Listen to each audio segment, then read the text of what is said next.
izateko eta bizitzeko modu bat kendu nahi izan zizkiguten. Euskaldun izan eta euskaraz bizitzeko aukerari egin baitzioten eraso.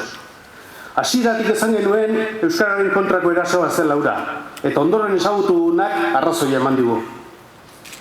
Garaiko Espainiako barne ministroak ekintzaren bidez euskara indartzen ari zirela esan zuen lotxagabe.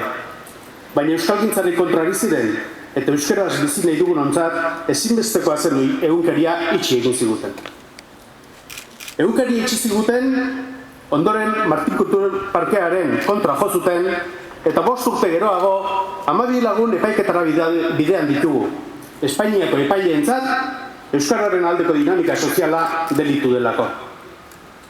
Bitartean, zorionez, 2003ko otsailaren 20an desegin zuten egunkariaren ondorengoa sortzeko aukera izan dugu.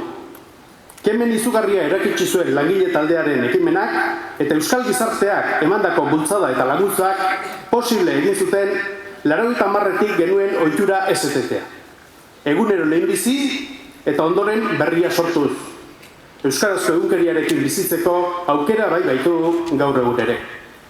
2003ko kemen eta indar gura dena, orain, gure 12 lagun hauek kartzelara joan ez daitezen behar ditugu, ekin dizaiogun lanari.